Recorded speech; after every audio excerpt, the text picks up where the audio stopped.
There's a plant sitting in your room right now that you bought to feel calm. But every single day, it's silently feeding your anxiety. You did everything right, or at least you thought you did. You read the articles. You watched the videos.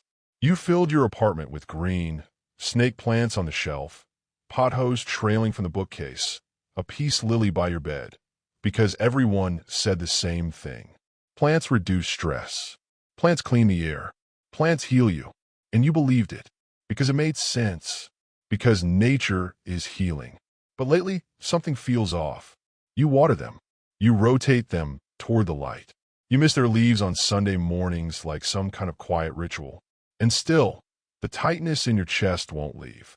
The racing thoughts at 3 a.m. won't stop. The vague, heavy feeling that something is wrong stays. What if I told you that one of the most popular houseplants in the world, one sitting in millions of bedrooms, offices, and living rooms right now, might actually be making it worse? Not because the plant is toxic, but because of what it's doing to the invisible environment around you. For 300,000 years, human beings lived inside nature, not beside it, not visiting it on weekends, inside it. Our nervous systems were shaped by the sound of wind moving through trees. Our circadian rhythms were calibrated by actual sunlight, not the blue glow of a screen. Our stress responses evolved to handle a rustling in the bushes, not a notification that your rent is late. We were wired for the forest. And then, in the span of roughly 200 years, we sealed ourselves inside concrete boxes, breathed recycled air, and replaced every living thing around us with plastic, glass, and steel. The modern world didn't just separate us from nature. It amputated something from us. And the houseplant industry? It grew from that wound. In the last decade alone, houseplant sales have surged by over 300% globally. And the number one reason people buy them isn't decoration. It's mental health. People are desperately trying to bring the forest back inside, one pot at a time. And that instinct is beautiful. It's ancient. It's correct. But here's where things go wrong. Let's talk about the peace lily, Spathiphyllum, one of the most beloved houseplants on Earth. NASA once ranked it among the top air-purifying plants. It's elegant. It's forgiving. It thrives in low light, which makes it perfect for bedrooms and offices. Millions of people keep one within 3 feet of where they sleep. And that's where the problem begins. In 2022, researchers at the University of Aalborg in Denmark published a study on indoor air quality and its effect on cognitive performance and emotional regulation. What they found disturbed a lot of people.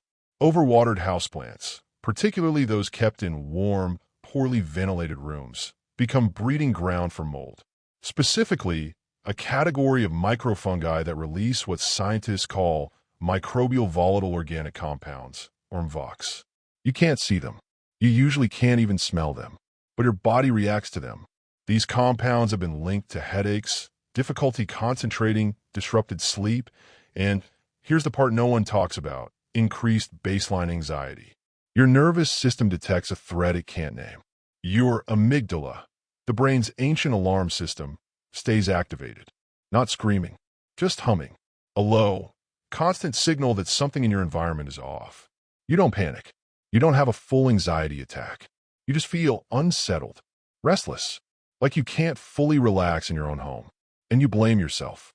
You think it's your job, your phone, your overthinking, your personality. But sometimes it's the air you're breathing.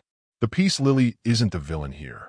Neither is the pothose, or the rubber plant, or the fiddle leaf fig. The villain is how we care for them.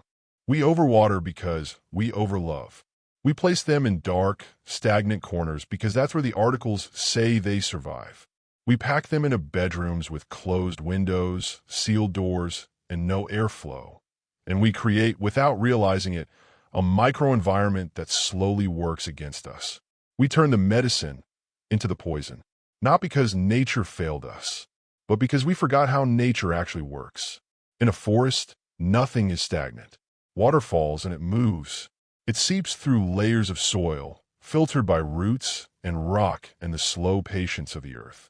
Air circulates through canopies in patterns so complex that scientists still can't fully model them. Mold exists. It thrives, actually, but it's part of a system. a living, breathing, self-correcting system. A forest doesn't have anxiety, not because it's simple, but because everything in it is flowing. Now think about your room. The sealed window, the still air, the plants sitting in a saucer of stale water, the soil that hasn't dried in weeks. You didn't recreate nature. You created a swamp. And here's the part that hits differently when you really sit with it. We do this to ourselves too. We hold on to emotions the way overwatered soil holds on to moisture, refusing to let anything drain. We stay in environments that suffocate us and call it survival.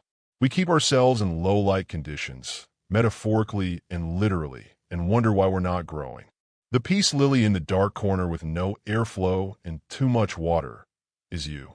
It's not dying, it's surviving, but it's not thriving. And the signals it sends, the yellowing leaves, the drooping stems, the mold creeping silently through the roots, those are the same signals your body sends when it's been in the wrong environment for too long. Fatigue, brain fog, a sadness you can't explain, anxiety that has no name. The plant isn't broken. The conditions are. So what do you actually do? You don't throw your plants away. That would be like saying nature is the enemy, and it's not. Nature has never been the enemy. You learn to care for them the way nature intended. First, airflow. Open a window. Even 15 minutes a day changes everything. Let the air in your room move. Stagnant air is dead air. Your lungs know the difference. Your nervous system knows the difference. Second, don't overwater. More houseplants die from too much love than from neglect. Let the soil dry between waterings. Touch it. Feel it. This isn't just plant care. It's a practice in restraint, in patience, in trusting that not everything needs your constant intervention. Third, light. Real light. Not the ambient glow from a lamp. Sunlight is the single most powerful regulator of your circadian rhythm, your serotonin production, and your mood. Your plants need it. You need it. And fourth, and this is the one no one tells you, reduce the number of plants in your bedroom. I know, it feels counterintuitive. You filled the room with green because you wanted to feel closer to nature. But a forest works because it has space. It has wind. It has an entire sky above it. Your bedroom has none of that. 2 or 3 well-placed, well-cared-for plants in a ventilated room will do more for your mental health than 30 plants suffocating in a sealed space. It's not about having more nature. It's about having the right relationship with it. A study from the University of Exeter found that people who spent just 2 hours a week in natural environments reported significantly better mental health and life satisfaction. Not 2 hours a day, a week. But here's what they also found. The quality of the interaction mattered more than the quantity. Being truly present with one tree did more than rushing past 100. The same is true in your home. The same is true in your life. You're not broken for feeling anxious. You're not weak for struggling to sleep. You're not failing because your mind won't quiet down. You are a living organism, as sensitive, as responsive, and as deeply affected by your environment as any plant on Earth. And just like a plant, when you change the conditions, you change the outcome. Better air, better light, better flow, less clutter in your room and in your mind. You don't need to escape to a forest to heal, but you do need to stop building a swamp in your bedroom and calling it a garden. Nature doesn't heal because it's pretty. It heals because it moves, it breathes, it cycles. It lets go of what it no longer needs. Maybe today you open a window. Maybe you let something dry out before you pour into it again. Maybe you give yourself the same thing you've been giving your plants: attention, care, the courage to change the conditions that aren't working. You deserve an environment that lets you breathe. If this changed the way you think about your space or yourself, I'd love for you to stay. This channel is a quiet place. We explore the hidden connections between nature, the mind, and what it means to truly be alive in a world that often forgets we're part of the earth, not separate from it.